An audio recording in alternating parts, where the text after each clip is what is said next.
This is not an independent council. Was it my turn now, John? Appreciate it. So there's these two Arabs who get together and they're actually bringing out pictures of their children. And one says, now this is my son. We're so proud of him. He ended up blowing himself up over in Afghanistan. And the other guy says, well, we're so proud of our son. He martyred himself over in Syria. And they looked at each other and said, our sons, they blow up so fast. Oh. It's a horrible, horrible world we live in. And what are we talking about today? Not defending ourselves against Arabs who are blowing ourselves up. Not defending ourselves against North Korea, who has nuclear weapons. Not defending ourselves against China, whose economy is overtaking us. No, we're talking about whether or not there's anything to do with allegations that the Russians could have influenced the American election in some fashion that was greater than how Hillary blew it. Because let's face it, Hillary is the first and foremost person responsible for losing the election. Can we agree on that? Can we agree that people need to take responsibility for what they do in this life and not constantly be pointing the fingers at others? That's what we're taught from a young age, that we need to take responsibility for our own actions. But yet, Hillary demanded that Robert Comey's head be delivered to her on a scalp only about 2 weeks ago, when she said that it was he that caused her to lose the election. Schumer last year said he had lost all confidence in Jim Comey. So Donald Trump thinks, hey, I'm on safe ground. I have Eric Holder, who is the chief legal eagle for the Democrats, who say this guy should lose his job. I've got lots of attorneys generals and former attorney generals who think this guy should lose his job. I've got the Hillary Clinton group that all wants to blame him for their loss. I've got Schumer, who says he's lost all confidence. I'm going to go ahead and fire him. And what happens? Paralysis. Paralysis in our government, as everyone assumes the worst about Donald Trump, who was just appointed as a special counsel, Robert Mueller. Robert Mueller, from what I can tell, is an honest guy. He used to be in charge of the FBI. In fact, Obama asked him to stay on a couple years before Jim Comey was elected to take his place. So he's one of the few FBI directors who lasted longer than the normal 10 years. From what I can tell, he's going to do a fair job of investigating these rumors. But I have to ask you, why is there a special counsel for him and not a special counsel for Hillary? Didn't Hillary ditch 30,000 emails that were actually under subpoena from the FBI? Isn't that evidence of a real crime? As far as I can tell, ditching evidence that's under a subpoena is actually obstruction of justice. There's actually evidence there.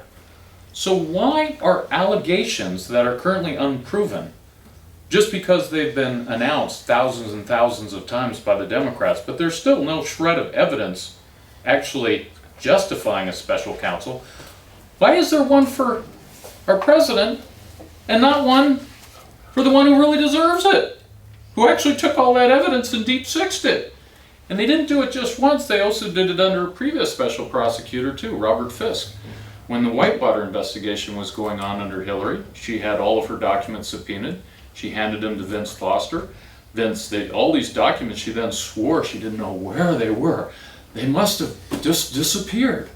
Well, 2 years later, when Vince Foster kills himself, there are the documents in the White House, 100 yards down from where Hillary swore she couldn't find them. She got away with it once. Why wouldn't she do it again? She shipped all of her information up to Huba Abedin's computer.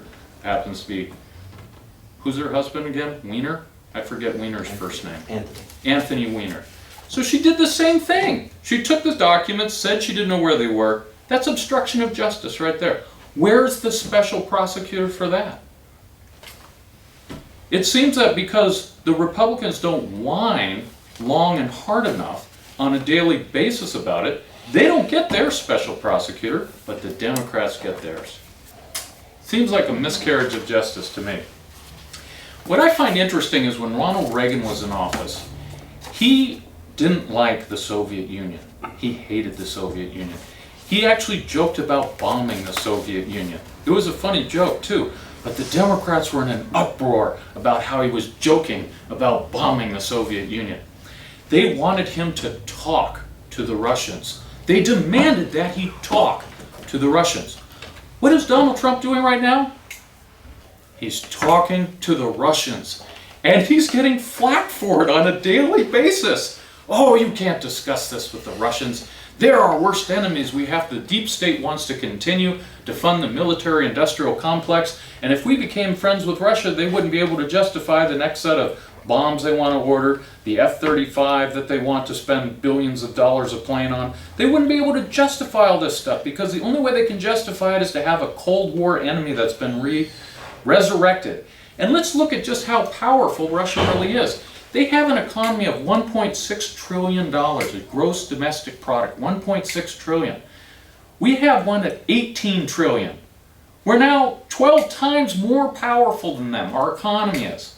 So we can spend 5% on our gross national product, and it ends up being more than 80 or 90% of the rest of the world added together. Our military is so overwhelming and powerful. And so the deep state wants to continue to find reasons to justify their budget. I think John Flaherty had once said that the Navy at the end of the year, in order to justify getting renewed funds for the rest of the year, takes all of their old furniture, which is perfectly good furniture, up on top of the flat top and tosses it over into the water, because otherwise they can't get more money for the next year to fit into their budget. So they have to justify it by buying stuff they don't really need. There's waste everywhere. There's waste everywhere. And we see incompetence everywhere. And who did we elect to try and get rid of it? President Donald Trump. We wanted a bull in a china shop because we knew that was the only way to save this country. And now that we have a bull in a china shop, everyone's up in arms. They can't believe it. Did everyone see the last budget? Did we cut anything off the last budget? We have $20 trillion in debt. Half of that put into debt by President Obama. And it's continuing. We haven't cut back. We put the bull in the china shop in office to try and save, and he hasn't been able to do his job. Why? Because he's been spending all of his time trying to deal with baseless accusations that are preventing him from fixing this country. Bob stood up here not too long ago and said, there's chaos everywhere. This can't last. There's chaos everywhere.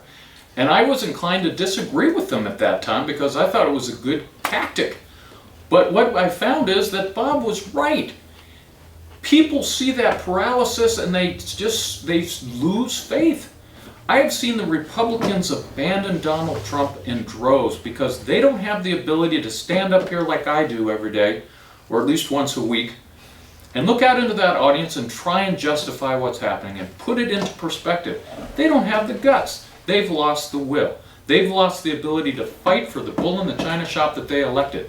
And they are banning him right now, and they're doing it because too many people are claiming that there's wrongdoing going on, and they don't want to stand up and say, it's really not that wrong, guys. There's really no evidence.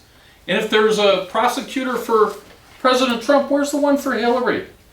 Hillary made $300 million as Secretary of State. Is that what we want for our country? People who go into office so that they can sell influence and make $300 million? That's what her foundation got paid while she was in office. Half her time that she was there, she made 60,000 emails, and she accidentally on purpose deleted 30,000 of them when she left. Those are the smoking guns showing how she sold influence for money. That's why she put it on her own server at her own house. That's why she broke the laws to do that. That's why there's top secret information that were on those servers. That's why other people who have done half of what she's done are now in jail. And who covered up for that? Jim Comey did. Jim Comey stood up and said, Jim Comey. No, Jim Comey. You got me confused too. Jim Comey stood up and said, I promise to tell the truth, the whole truth, and nothing but the truth, so help me God. And then he lied. He said that, there wasn't as many as 100,000 emails that got sent up to Anthony Weiner's server. He promised that there were, and 1 week later he came back and he changed his mind. It really wasn't 100. Well, it was accidental. There's other people who've gone to jail for doing the same thing. Scooter Libby, he went to jail for 30 months. He got a 30-month sentence for doing the exact same thing. We had every right to get rid of a guy who didn't have the ability to tell the truth under oath. There have to be repercussions for doing that. He suffered those repercussions. I'm glad he's gone. I'm also glad I guess that we have a good guy who's been appointed as a special counsel to try and investigate this issue, because I think he'll do a fair job of dispelling this innuendo and rumors and negativity that seems to be surrounding this issue, and hopefully we'll be able to get on to actually doing what President Trump was elected to do, which is saving this country. Tell the Toastmasters.